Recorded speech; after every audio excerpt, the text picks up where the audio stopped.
આવતા મેં નારાજગી બતાવી હતી। સમિતિ કાયમ રહેશે અને વધુ મજબૂત થશે। મેં ઓડિયો 14 લોકોની કમિટીના ગ્રુપમાં મૂક્યો હતો તો એ 14 લોકોમાંથી કોણ ફૂટ્યું? હું સાયબર ક્રાઇમમાં આ અંગે ફરિયાદ કરીશ। ગદ્દાર કોણ છે? એક જ વ્યક્તિ જેને ખુલ્લો પાડીશું। અન્ય સભ્યોનું કહેવું છે કે એક જ છે તો તેને ખુલ્લો પાડવામાં આવે। આજે અથવા કાલે સમિતિ સાથે ચર્ચા કરીશ।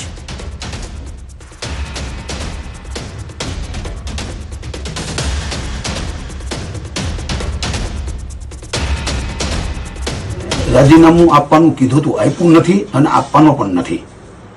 મારે જે થોડો ઘણી નારાજગી હતી એ મીડિયામાં અને સોશિયલ મીડિયામાં હજારો યુવાનો, લાખો યુવાનો સૌરાષ્ટ્ર અને ગુજરાતભરમાંથી બરાબર છે મારા સમર્થનમાં આવ્યા।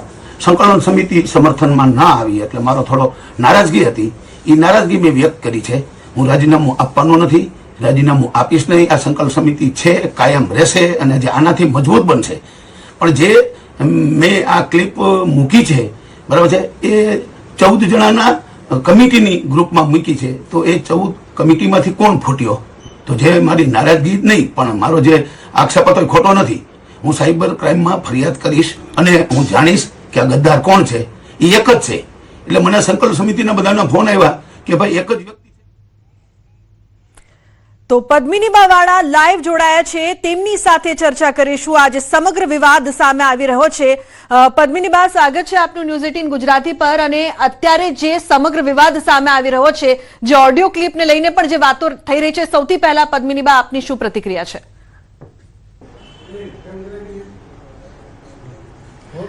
જી, જે પણ ઓડિયો ક્લિપ વાયરલ થઈ રહી છે તો ક્યાંક ને ક્યાંક પીટી મામા સાહેબ એવું કહી રહ્યા છે કે ભાઈ કંઈક સંકલન સમિતિ દ્વારા થઈ રહી છે। જી, તો આ લોકો અંદરો અંદર ગદ્દારી કરે છે તો શું સમજવાનું શું છે, એમ કે શું કરી રહ્યા છે આ લોકો?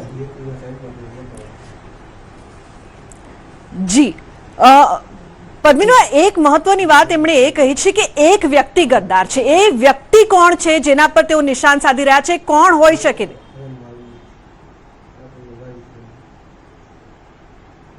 હવે એ તો ભાઈ પીટી મામાને જ ખબર હશે, કેમ કે હું તો સંકલન સમિતિથી બહુ દૂર રહી છું, કેમ કે મને એ લોકોનું માર્ગદર્શન સેજે પણ ગમ્યું નહોતું એટલે હું મારી રીતે મેં મારું સ્ટેન્ડ એક લઈ લીધું હતું।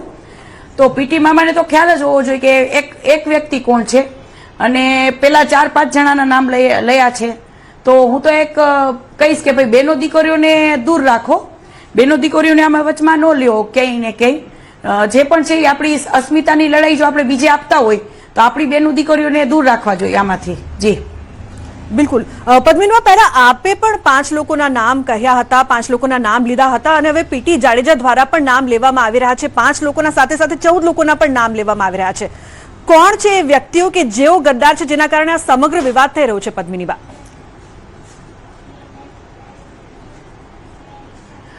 જી, 5 લોકોના નામમાં મારે બેનો દીકરીનું નામ નહોતું લેવું, પણ ક્યાંક ને ક્યાંક બેનો દ્વારા પણ મારો વિરોધ ખબર નહીં શું કામ કરવામાં આવી રહ્યો હતો અને ક્યાંક ને ક્યાંક તો કંઈક કાળું છે જ, દાળમાં કાળું છે જ, બરાબર છે। એ આજ નહીં તો કાલ સામું આવશે કે ચૂંટણીને અને જે સ્વાભિમાનની લડાઈને કોઈ લેવા દેવા નહોતા તો એમાં શું કામ કોંગ્રેસ પક્ષ લઈ આવ્યા અને બીજું પણ ઘણું હશે પણ અંદરો અંદર સંકેલી લે। અને મારો તો એક એ જ છે કે જે પણ ગદ્દાર હોય એને સમાજમાંથી બહાર નીકાળવા જોઈએ। જી બિલકુલ। પદ્મિનીબા, આપ પણ એ વાત તો કરી જ રહ્યા છો કે દાળમાં કાળું તો છે જ અને એ સૌ કોઈને દેખાઈ પણ રહ્યું છે। એ દાળમાં કાળું શું છે કે જેના કારણે આ સમગ્ર વિવાદ થઈ રહ્યો છે?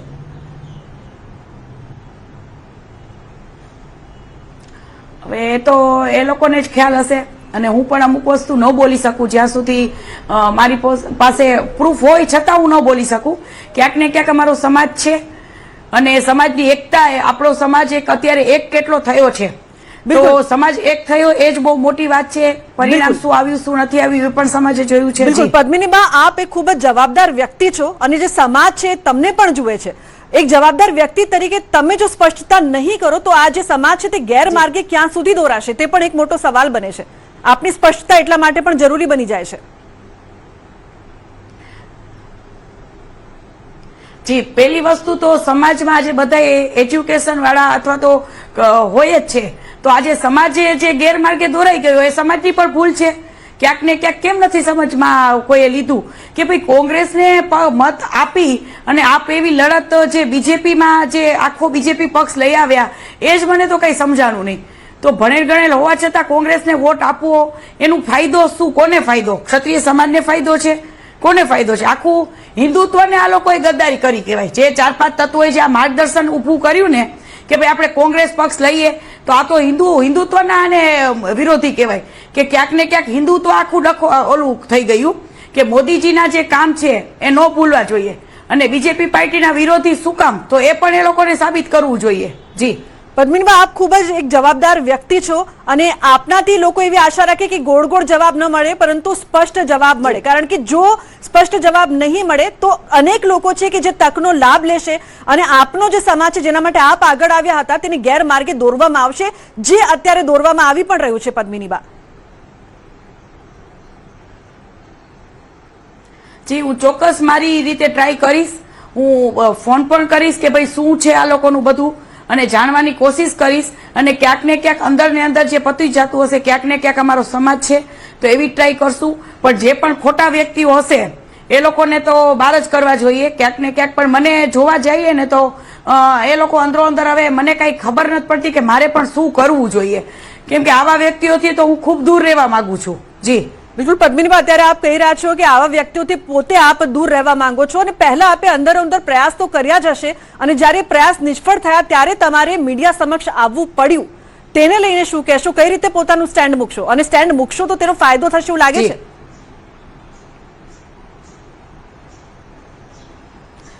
ના, સ્ટેન્ડ તો મારે કોઈ જાતનું આમાં લેવાનું નથી, કેમ કે આખો બીજા સમાજ પણ હસી રહ્યા છે જે આ બધું જોઈ રહ્યા છે. તો હવે આમાં તો શું કરવું જોઈએ શું ન કરવું જોઈએ એ સમાજને જ વિચારવાનું છે. સમાજ જ આનો નિર્ણય લઈ શકશે કે શું કરવું જોઈએ શું ન કરવું જોઈએ.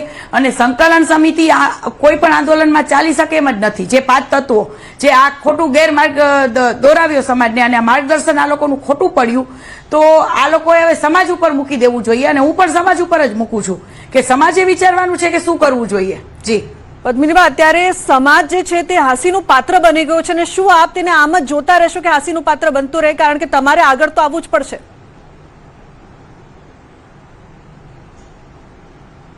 જી ચોક્કસપણે મેં કીધું કે હું ભાઈ ટ્રાય કરું છું મારી, કેમ કે ક્યાંક ને ક્યાંક મારી ઉપર પણ અમુક તત્વો દ્વારા જે સાચી લડાઈ લડી રહ્યા હતા અમે બેનો દીકરીઓ અને બધાયથી દૂર રાખ્યા અને એટલું બધું અપમાન કરવામાં આવ્યું એ હું આમાં નહીં કહી શકું કે તો જ અમે દૂર થઈ ગયા હોય.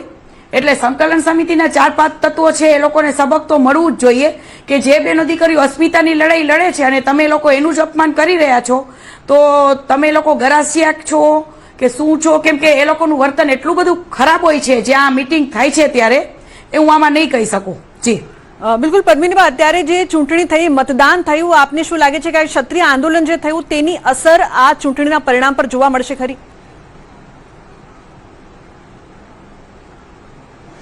જી મને તો નથી લાગતું, કેમ કે આપણો સમાજ કદાચ ગેરમાર્ગે દોરાઈ ગયો છે. બીજા અન્ય સમાજ તો વિચારે જ છે ને કે બીજેપી પાર્ટી આજે શું કર્યું છે, હિન્દુત્વ માટે શું કર્યું છે, આજે બેનો દીકરીઓ માટે શું કર્યું છે. તો ક્યાંક ને ક્યાંક મને તો નથી લાગતું કે આનું રિઝલ્ટ સારું આવે અને એક ચૂંટણી પૂરતું કદાચ આવે. અને હું તો સમાજને પણ એક મેસેજ મોકલવા માંગીશ કે 5 જણા કે એમ આખા સમાજને એક વિચારવું જોઈએ.